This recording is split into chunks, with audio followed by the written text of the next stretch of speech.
Hey, wow, this time it worked. Hey, so my name is Tex. If you've been following any of my videos, I give very impromptu talks, usually based on something that I've been asked or something that came up during the week.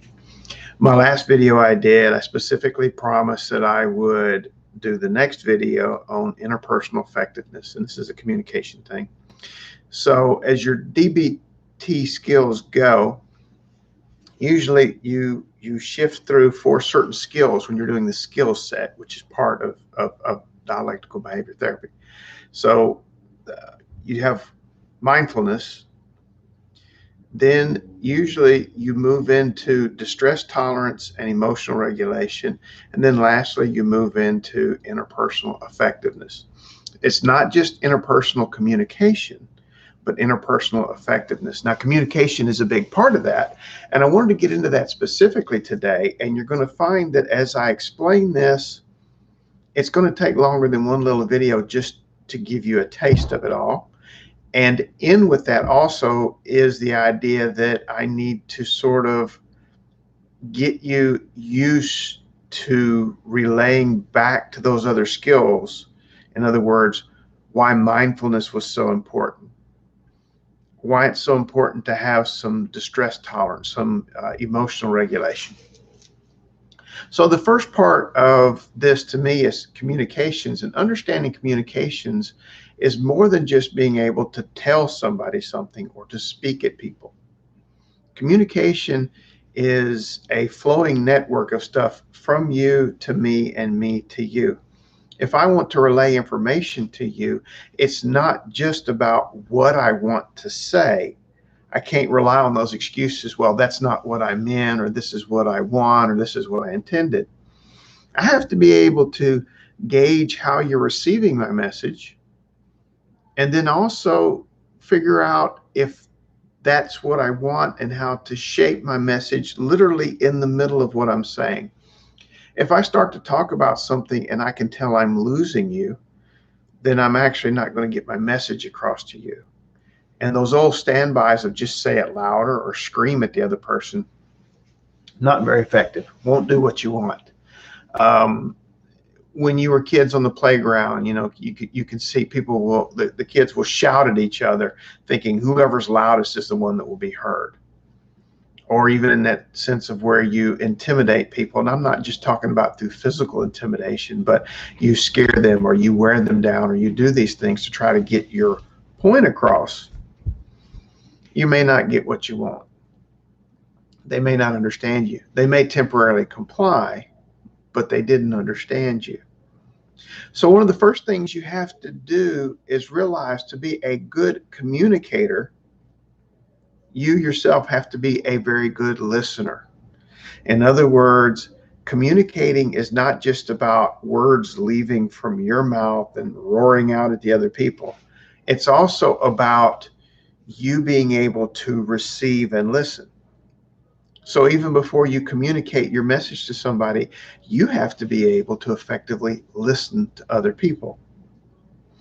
There's also reasons for this. When other people feel like they are heard, then they are more likely to listen to your message. So if the whole point for you is to get your message across to them and communicate, then you want them on your side. Even in cases of where I'm the boss or I'm the parent or all these other power plays where you can say, I'm one up and you're one down and you're supposed to do what I tell you to do.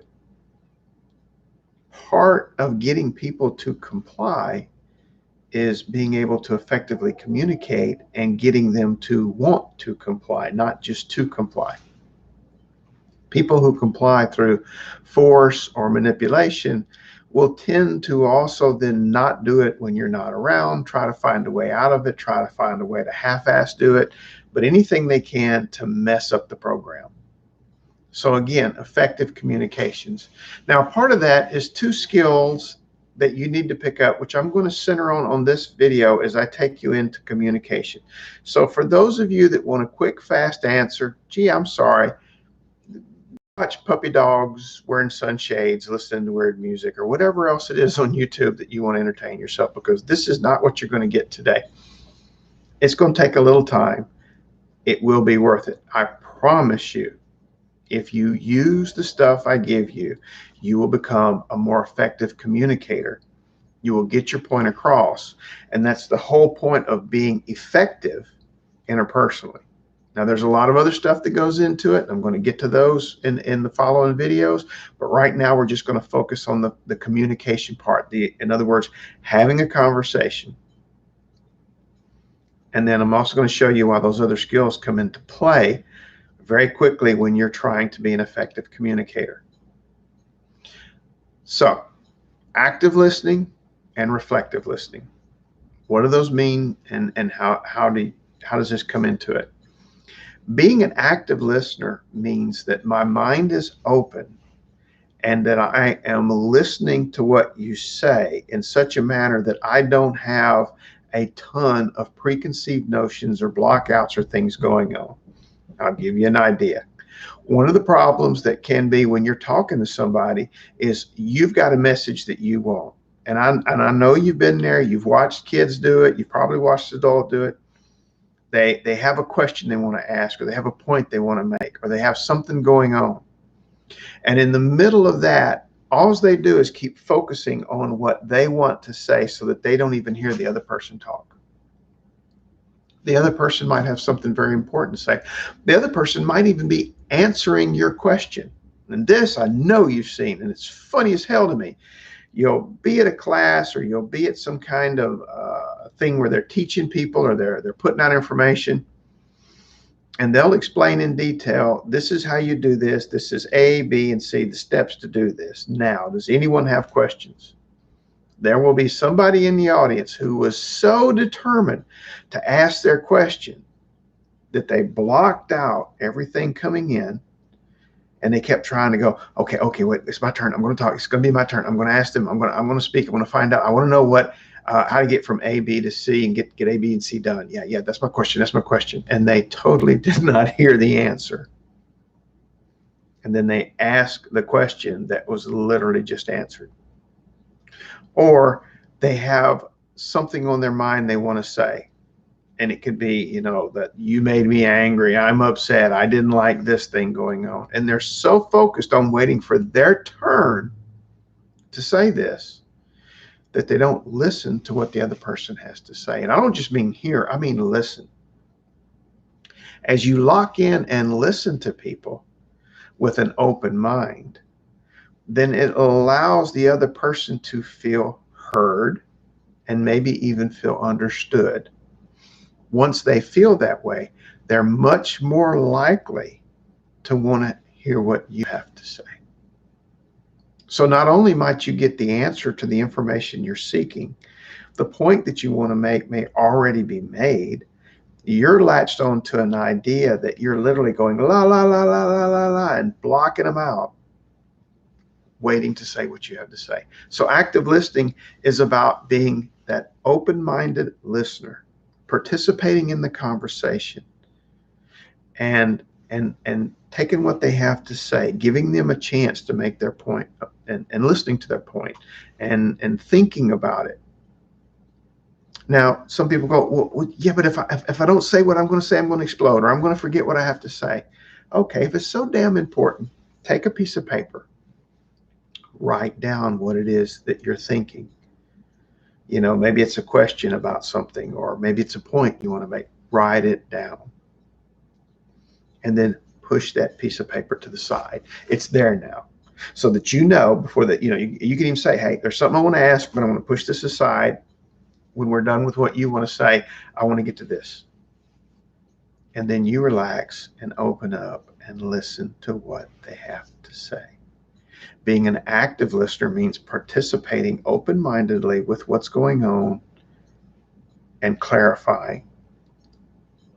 Now, I'm going to shift you into reflective listening, and a skill that goes in active listening and reflective listening is being able to actually take what's being said and clarify that you did hear what you heard. If the person said, my points are 1, 2, and 3, and you're actively listening, paying attention to what they have to say, okay, all right, and then you clarify Okay, so I'm understanding you 1, 2, and 3. Okay.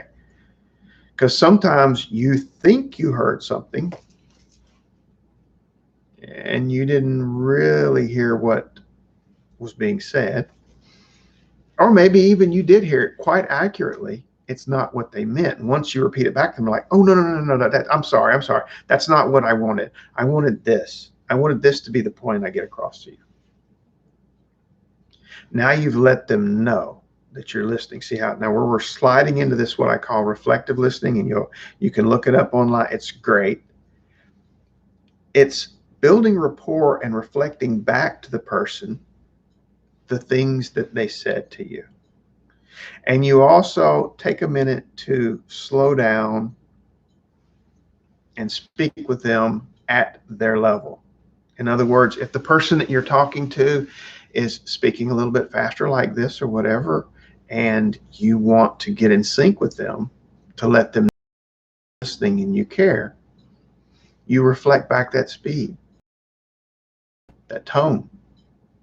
Now, I'm not saying if somebody, although there are ways to do that effectively. What I get across to you today is being able to get in sync with the other person. Effective communication, again, the first step for you in the conversation is listening to the other person. Then you can communicate what you want. You can't always control the other person listening effectively. But one thing that will help is you paying attention to them and you hearing their point. And then now they want to hear yours. And you go, well, gee, it's hard to do that. I am so angry at that person. That was the whole point of the conversation. They have upset me so much. And I'm like, yeah, buddy Ro. See, that's why you need those other skills. Being mindful, being able to focus on this conversation, not on what you want to accomplish over here, not what you want to go on tomorrow, not something else. See, here's that mindfulness, being in the moment with what you're doing and focusing. Told you we'd get back to that shit. And now, oh, it's upsetting you. See, there we go. Distress tolerance. In other words, being able to deal with things that are upsetting you in a way that allows you to be calm and focused and still be able to effectively communicate. Now I'm so angry. See, here we go again. Emotional regulation. Being calm is needed for you to effectively think about what they're saying and understand it. So see, we're right back into those skills. So if you can't focus, you can't be present, you can't keep from getting pissed off, and you can't regulate your emotions, it's very difficult to communicate. Because remember, when the emotions take off, the brain starts to shut down. So you really have to be able to do these things to effectively listen, hear what's said, clarify and make sure, get the other person to go, yes, yes, that's what I said. And okay, great. Now I understand. And now can I tell you what I would like to talk about or say or what I got going on? Being able to do those things and use those skills is so important for communication. Now that you've started to open a channel, a lot of times problems will solve themselves. If one of your problems is getting along with this person, the minute that they feel heard, understood, maybe then they start letting their guard down and you don't have to say a lot about getting along. You don't have to say a lot about what it is you want. The other person wants to know. Or maybe they already know, and now that they feel heard, maybe they'll be more likely to comply. Taking a breath, listening to the other person. Being a good listener, number one. Then you can effectively communicate to the other person. Okay? So you can see how that's a start. Now, this can be practiced with people in your life. And I highly recommend you do this. I highly recommend that you sit down with somebody. Your therapist is a great one, co-worker, family member, and you sit down and have a conversation and you check with them and say, tell me something about your day. And when they're doing that, you listen. Don't be trying to think about what you did today. Don't be getting up there and bringing in counterpoints and other stories. Focus on the person and their story. Listen to what they have to say. Repeat it back to them if you have to make sure you got it. So today when you was at work, you got upset at a coworker. Oh, okay. And as the person talks about the coworker, so I understood you're right. They took your seat or your pen, or they didn't come back from lunch on time, so your lunch was late. Clarifying what it is. Don't go anywhere else with it. The test of this is to see if you can effectively listen to what the other person has to say and stay with it and hear them out. Then after it's done, ask the other person, do you feel that I was getting what you said? Do you feel that I understood you? See, that's an indication of how effective you are. It's not about what you intended. It's not about what you wanted. I mean, those are great things. You can have good intentions. You can have a purpose that's just gilded with diamonds and beautiful. The thing is the other person isn't going to see or hear your intent unless they see or hear it through your behaviors. They can't read minds. So you have to be able to show them, which means that you have to gauge them and see if they're understanding you. So now we're sliding into the point to where you have conversation back. So as you're speaking to the other person, now you want to see if that person understands you. And see, this is where you might be doing something that they couldn't do. As you're talking, you're watching the other person speak. And if they're starting to get that glazed over look, or if they start staring off into space, don't get mad. See, oh, here we're back to stress tolerance and emotional regulation. Not getting upset because you're losing them is the only way you're going to have a chance at keeping them. Because if you get upset and you start to fuss, they're going to go away. So you don't want that to happen. So as soon as you notice that, it's like, oh, did I say that right? See, now you're asking them questions. You're getting them to participate in the conversation. When I was talking about that thing at work, was I clear? Because I might have messed up. They were cool. See, being very calm about it, going, oh, okay. Finding a gentle way to ask. Don't just go, am I boring you? This is going to piss people off. Finding a way of finding out what's going on in their mind. And maybe it has nothing to do with you. Don't take anything personal. Oh, that's a plug for the 4 Agreements book I asked you to read. And while we're on that, have you been reading the stuff I've been suggesting? 4 Agreements. There's a couple of books. Highly recommend. 4 Agreements. How to Win Friends and Influence People. Khalil Gibran's book, The Prophecy. 3 good books on dealing with a lot of stuff that will really help you. I don't care if you do them on audiobook. I don't care if you do the written form. Just do them. Part of effective communication is not taking anything personal and not making assumptions. Being impeccable with your word, which means being clear and understanding how your words affect other people, how your voice tone affects other people. By being able to keep your emotion regulated and keep calm, and when needed to, raise your emotional level. Because maybe there's a point you want to make that's really interesting and you want the person to come up to that level with you. So being able to elevate your mood just a little bit because something is exciting and you're excited about it, and conveying that to the person you're speaking to. Okay? So this is the start of effective communication. It's called effective listening. Reflective listening, active listening, being able to use your other skills to be able to focus and be mindful of what's going on, to be able to keep yourself from getting upset, to that distress tolerance, being able to regulate your emotions so that you can clearly think. They're all important in being able to listen.